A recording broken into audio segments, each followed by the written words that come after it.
So the next thing that we'll be doing with this example problem, one where we cannot use a psychrometric chart, is we will apply the first law. So we've applied mass flow rate conservation to both the dry air as well as water vapor.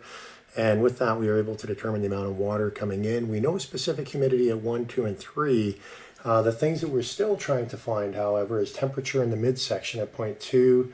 We don't know the relative humidity there either, nor do we know the amount of heat flowing in between 1 and 2. So we'll now take a look at the first law and see what that can do for us. So we're going to begin by applying the first law from 1 to 2. So this is our heating section.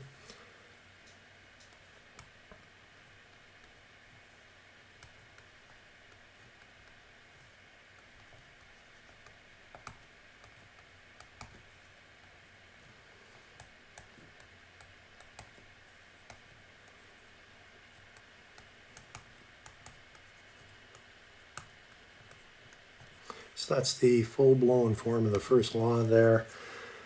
Now, for a heating section, we're not doing any work. We're either just, we're adding heat, we're not removing it. So the work terms disappear, as well as does the heat out, because we're putting heat in. And what we remain or left with is Q in.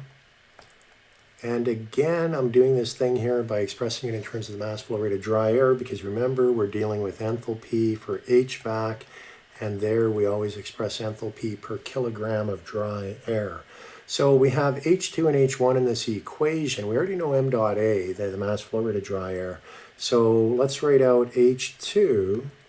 So looking at our expression for enthalpy at state 2,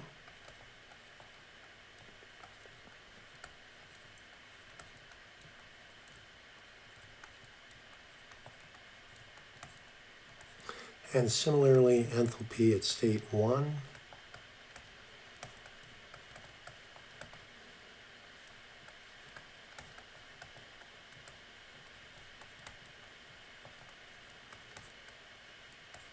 Okay, so when I look at this equation, we know the inlet temperature T1, we know specific humidity at 1, we know specific humidity at 2, however, we do not know T2.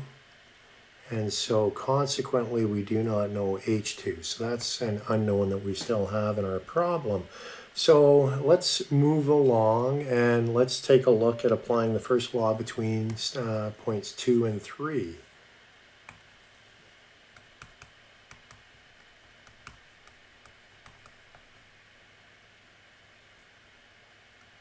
Actually, I'm going to go back one slide here. And given that we do know the conditions for H1, I am going to evaluate that. So I can plug in the values for T1 as well as specific volume of 1. And we get the enthalpy at 1 to be 24.3608. But what we can say is we do not know H2 at this point because we do not know T2. So let's go back to the first law, looking between states 2 and 3 and see if there's anything more we can pull from this. And what we have here, this is our system whereby we're injecting steam.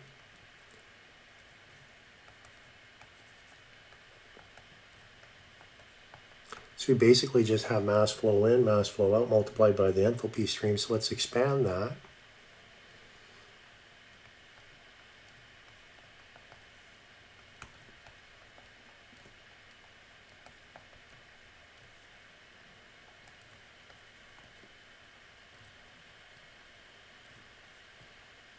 Okay, so we have this expression here.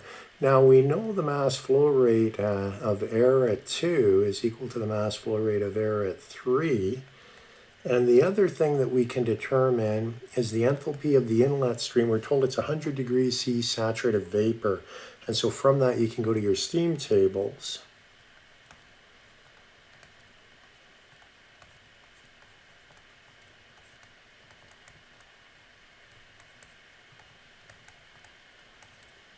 So that's how we can get that. So what I'm going to do, I'm going to isolate for H2 in this equation, because remember we don't know T2.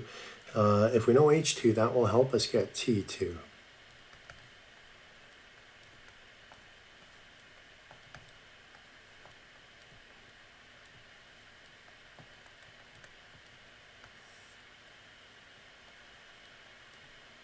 So in this equation, we know a number of these different terms. The one term that we don't know, however, we still don't know what H3 is. So if we can determine that, we know everything else in this equation. That will enable us to get H2 and then T2 indirectly. So let's work towards getting H3.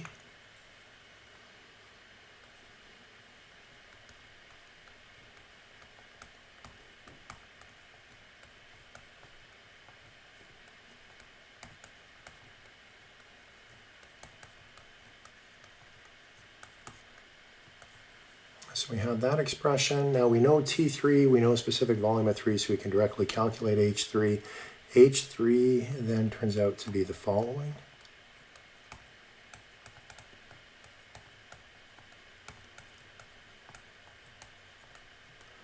And I put dA there for kilograms of dry air. Now we'll go back to our last equation here. And we now have all the things enabling us to get H2, so let's go ahead and plug those values in. Oops, sorry.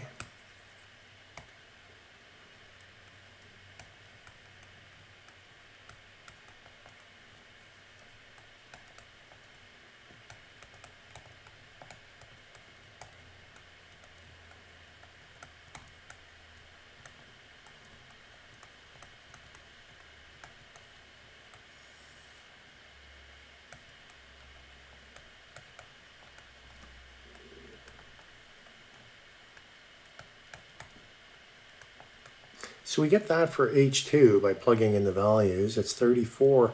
And remember what we're after here. We want to know the mid temperature. So let's equate that to our definition for enthalpy at 0.2.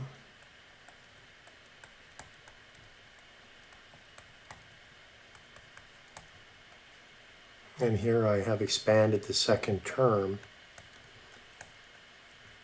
And so with this, what we want to do, we want to go ahead and calculate or solve for T2.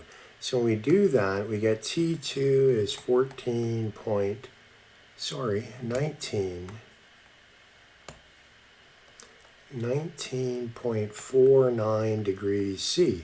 And that is answer to part A. Now, they also want us to get the relative humidity at this temperature, so let's go ahead and solve for the relative humidity.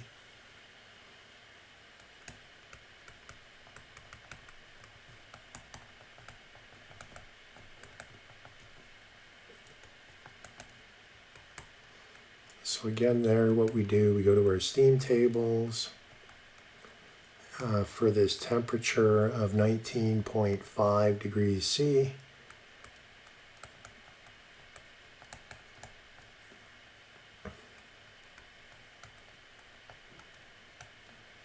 And the specific volume at 2 is the same as the, specific humidity at 2 is the same as specific humidity at 1. And with that, we can then directly evaluate the relative humidity at 0.2.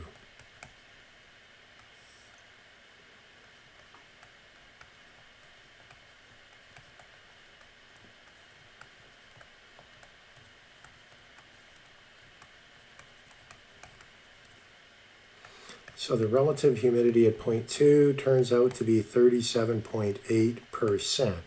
And so that is answer to part A. So notice relative humidity with heating, we went from 70% down to 37.8%. So it was dropping as a result of the heating. Final thing they want us to determine is the heat transfer in our heating section. So let's take a look at that. For that, we go back to the first law between 0.1 and 0.2. And that one we expressed in terms of the flow rate of dry air. And we have all the terms required to solve for this now.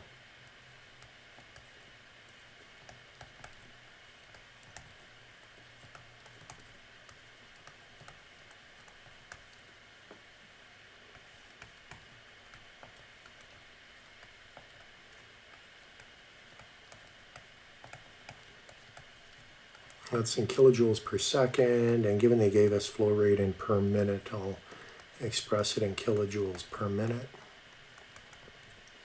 And so that gives us the answer to part B. So that's a solution to this example problem. You can see it's a little bit laborious when you are not able to use a psychrometric chart, but nonetheless it does demonstrate all the different equations that you can use for solving these sorts of air conditioning processes. The next example we'll look at will be quite a bit easier because it will be at 1 atmosphere, and consequently we'll be able to use a psychrometric chart.